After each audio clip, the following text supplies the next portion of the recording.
खतरा नहीं है। हाँ, शायद नवाज शरीफ की जात पर कोई खतरा है।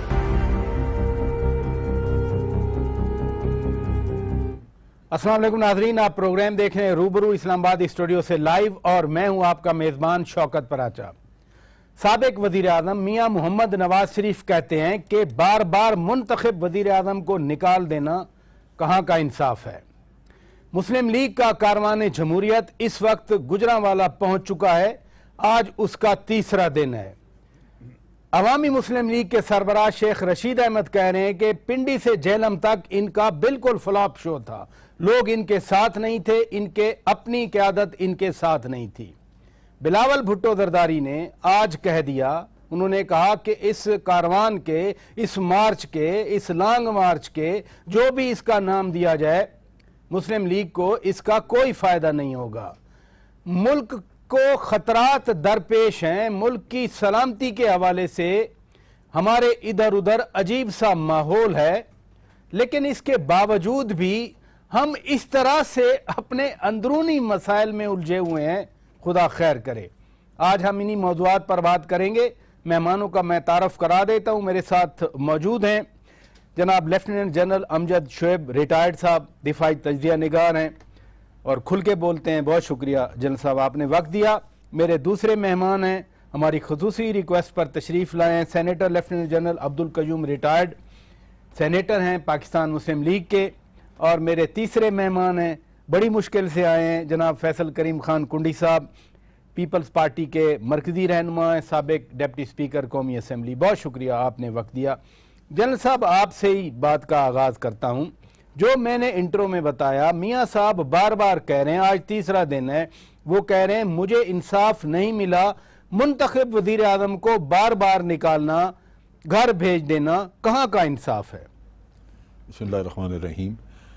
देखिए, मुख्तलिफ वजूहात पे मुख्तलिफ वक्तों पे वज़ीर आज़म निकलते रहे, लेकिन कम अज़ कम चार कम अज़ कम ऐसे मौक़े मेरे ज़हन में हैं जहाँ मियाँ साहब ख़ुद उस प्रोसेस का हिस्सा रहे वज़ीर आज़म को निकालने में।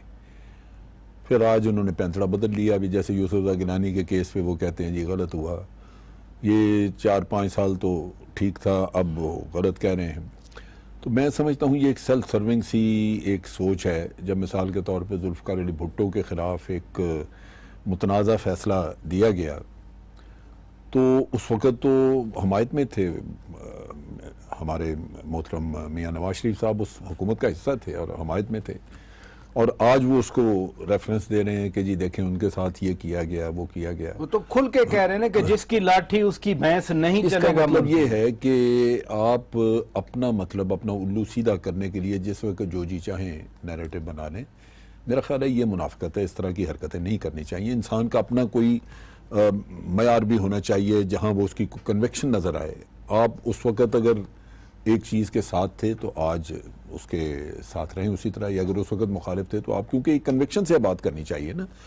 ये जो नहीं, वो कह रहे हैं कि मैं नजरियाती आदमी हूँ, मैं वोट का तकद्दुस बहाल करने के लिए निकला हूँ। नहीं, देखें, इसमें वोट का ताल्लुक नहीं। इनमें दो चीज़ें जहन में रखनी चाहिए। वज़ीर आज़म वोट लेके इलेक्ट होके आए, जहाँ तक उनके ओहदे का ताल्लुक है वो एक इलेक्टेड रिप्रेजेंटेटिव हैं लोगों के।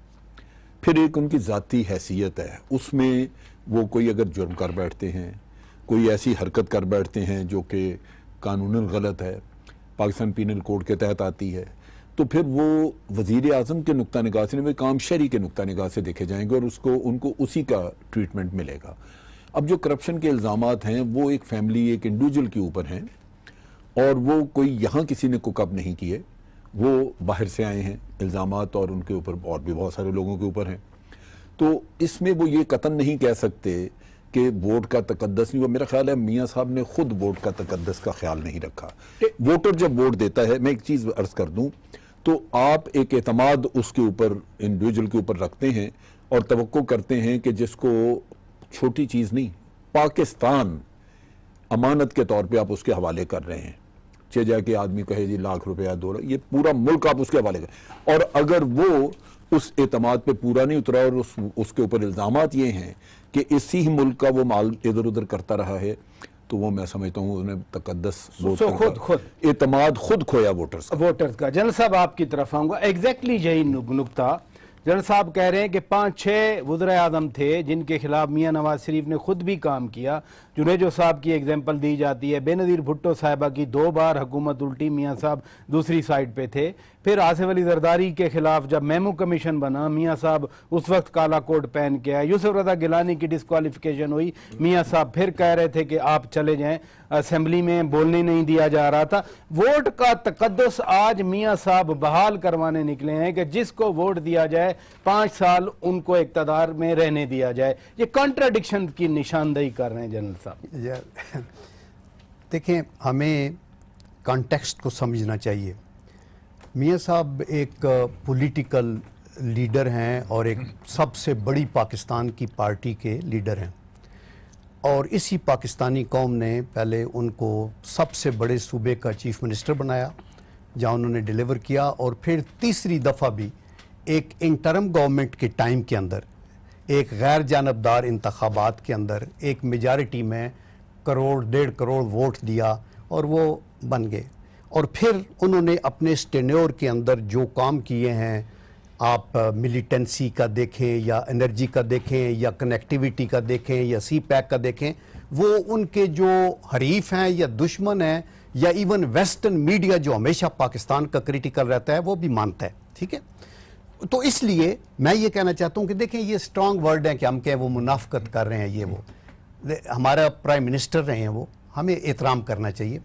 दूसरी बात मैं ये कहना चाहता हूँ कि ये कहा जाता है ना कि 5-6 प्राइम मिनिस्टरों निकले हैं, तो मियां साहब ने किसी प्राइम मिनिस्टर को नहीं निकाला। आज देखें ना, आज के माहौल में अगर अदालत ने निकाला है तो लेट अस से मौलाना फजलुर रहमान साहब खड़े हैं हमारी तरफ, इस जमात की तरफ, और बाकी दूसरी लोग उधर खड़े हैं, तो कल आप कहें कि जी आप तो पार्टी थे, आपने निकलवाया है, मतलब है अभी पीपल पार्टी ने तो नहीं ना निकलवाया। कल तक ये कह जाएगी कि आप जो निकले थे तो आप उनके थे। किसी जगह के ऊपर भी प्राइम मिनिस्टर को निकालने में अगर जुनेजो का फैसला किया तो जनरल हक ने किया, तो क्या जनरल हक ने जाके नवाज शरीफ साहब से पूछ के किया? और उसके बाद गवर्नमेंटें बनी, लोग आते रहे। ये जब परवेज मुशर्रफ साहब ने टेक ओवर किया, क्यों बन गई? पॉलिटिशियन, जजेस, बैरिस्टर्स, हर बंदे ने डिक्टेटरों के साथ मिलकर भी अपने तौर पे आगे किया। तो इसलिए खुदा के लिए मैं ये कहता हूं कि देखें, मियां साहब का एक फैसला हुआ है, उसको उन्होंने तस्लीम किया है और उन्होंने अपनी ओहदा छोड़ दी है। उसके बाद अभी आप ये तवक्को अगर करें कि मियां साहब बोरिया बिस्तरा बांध के बता लेके तो चुप करके जाएंगे और वो बैठ जाएंगे, वो सियासी बंदे का ब्रेड एंड बटर ही ये है कि वो जाएगा पब्लिक के पास, वो जाके कहेगा कि देखे जी उसके तहफुजात हैं डिसीजन के ऊपर। आप ये देखें कि मैंने कई दफा एग्जाम्पल दिए, जस्टिस मुनीर ने अगर नजरिया जरूरत किया तो आज तक आप मानते हैं। जस्टिस इरशाद ने परवेज मुशर्रफ साहब को आइन को अमेंड करने की इजाजत दी, क्या आप आज तक उसको क्रिटिकल नहीं है? जुल्फकार अली भुट्टो साहब को हैंग हुआ, उनके अंदर जो इन्वॉल्व थे, क्या लोग मानते हैं? तो इसलिए जो लोग उससे अफेक्ट होते हैं उनका ये एक राइट कॉन्स्टिट्यूशनल तो है कि वो लीगल बैटल फाइट करें, लेकिन सियासी आवाम के पास आवाम के पास भी जाना चाहता है। और तो इस ये अदालती फैसलों पे मैं आता हूं। कुंडी साहब आपकी तरफ आता हूं। आपकी पार्टी तो है ही, फिलॉसफी यही नहीं कि आवाम के पास जाएंगे, आवाम से मिलेंगे, आवाम से राब्ता रखेंगे। आज मियां नवाज शरीफ अगर आवाम के पास चले गए हैं तो बिलावल भुट्टो साहब कह रहे थे कि जी कोई फायदा नहीं होगा मियां साहब को, सियासी आदमी, सियासी जमात कहे आवाम के पास जाने का कोई फायदा नहीं होता।